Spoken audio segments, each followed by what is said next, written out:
Something happened inside the United States Postal Service that most people haven't heard about yet. And when I tell you what it is, I need you to really think about what it means, not just for postal workers, but for the broader retirement system and what's quietly happening beneath the surface of this economy right now. Because this isn't just a government employment story. This touches pension funds, market liquidity, retirement security, and a question that millions of Americans are going to be asking very soon. Is my retirement actually safe? Welcome to Smart Money and Retirement. Let's get into it. The USPS has been in financial trouble for a long time. Most people know that. The headlines about the Postal Service losing billions year after year have become almost background noise at this point. But what's different now, what makes this moment worth your full attention, is that we're no longer talking about operational losses or delivery delays. We're talking about employee retirement funds. We're talking about the money that hundreds of thousands of postal workers have been counting on for decades. Money they were promised. Money they planned their entire lives around. Reports have surfaced about the suspension or restriction of certain USPS pension fund contributions and benefit disbursements tied to the ongoing financial restructuring and federal oversight pressures the Postal Service is currently navigating. And the moment something like this happens inside a federal institution of this size, an institution with roughly 600,000 employees, you have to stop and ask the bigger question. How did we get here, and who else is exposed? Let me give you some context, because context is everything when you're trying to understand what a story like this actually means. The USPS operates two major retirement systems. The Civil Service Retirement System, known as CSRS, covers older employees who were hired before 1984. The Federal Employees Retirement System, FERS, covers those hired after that point. On top of that, postal workers have access to the Federal Employees Health Benefits Program and a thrift savings plan, which functions essentially like a 401k for federal employees. Now, here's what makes the USPS pension situation uniquely complicated. Back in 2006, Congress passed the Postal Accountability and Enhancement Act, which required the Postal Service to pre-fund retiree health benefits decades into the future. No other government agency and no private company in America was ever required to do anything like this. The USPS was essentially told to set aside billions of dollars every single year to pay for the health care of employees who hadn't even retired yet, some of whom hadn't even been born yet. That single mandate, more than anything else, is what pushed the Postal Service to the edge of insolvency and kept it there. So when you hear that employee funds are being suspended or that retirement contributions are under pressure, you have to understand that this didn't happen in a vacuum. This is the result of years of compounding financial stress, political inaction, and a structure that was almost designed to fail. But here's where it gets personal for the people actually affected. If you are a postal worker or you know someone who is a spouse, a parent, a sibling, this is not an abstract policy issue. This is your retirement. This is the income you were counting on when you stopped working. The thrift savings plan balances, the pension calculations, the years of service you tracked carefully. All of that suddenly feels less certain when you start hearing words like suspended and restructuring in the same sentence. And uncertainty is the most dangerous thing in retirement planning, because when people get scared about their retirement funds, they make reactive decisions. They pull money out at the wrong time. They shift into cash when they should stay invested. They lose years of compounding growth because they panicked during a moment that, with the right information, didn't actually require panic at all. That's why I want to be very direct with you about what this situation likely means and what it does not mean.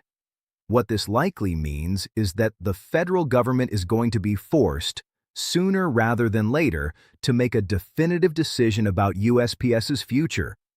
Either the Postal Service gets restructured in a serious way with real legislative reform that addresses the pre-funding mandate and puts it on sustainable footing, or the conversation about privatization accelerates in a very public way.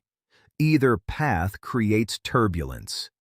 Either path creates a period where postal workers feel genuine uncertainty about what comes next. What this does not mean, based on everything we currently know, is that vested pension benefits for long-serving employees are simply going to disappear overnight. Federal pension obligations carry significant legal protections.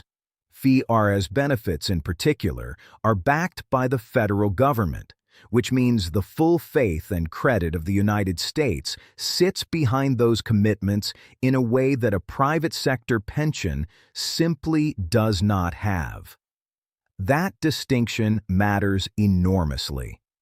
But, and this is the part I really want you to hear, legal protection and practical reality don't always move at the same speed.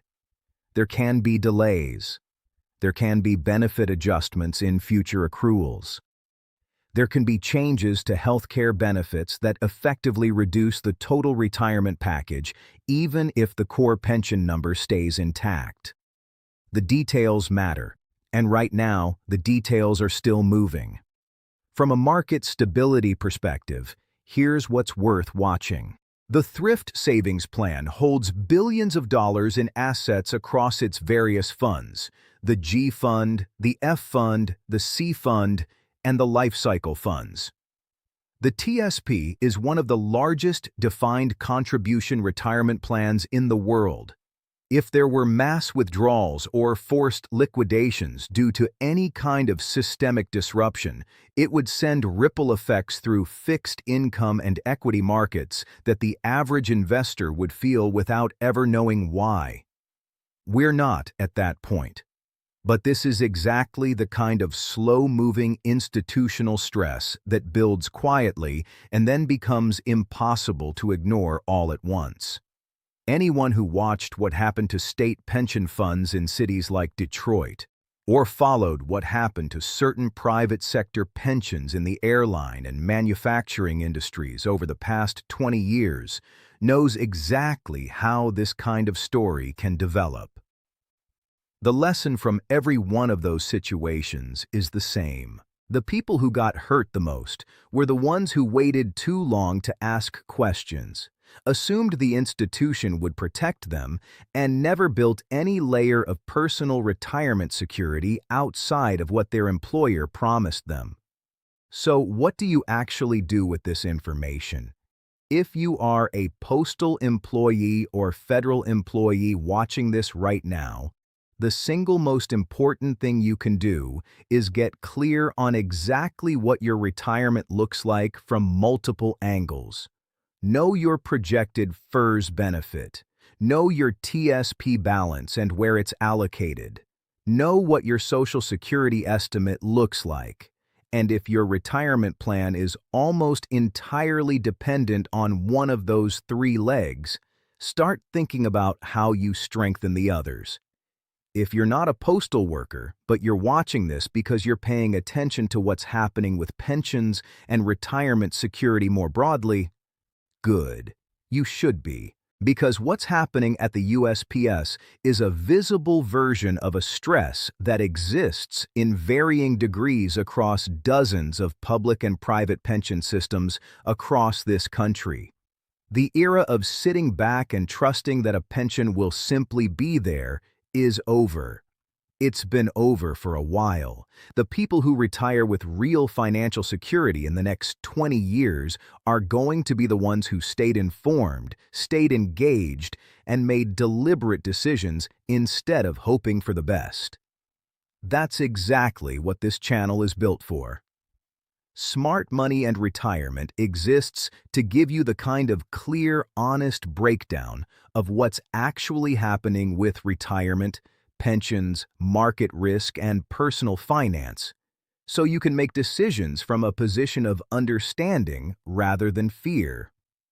If this video gave you something to think about, please share it with someone who has a federal pension or is close to retirement age. Subscribe if you haven't already, because stories like this one move fast, and I'm going to keep tracking exactly how this USPS situation develops and what it means for your money. Leave a comment below. Are you a postal worker, a federal employee, or are you just watching this system and wondering what it means for your own retirement? I read every single comment. See you in the next video.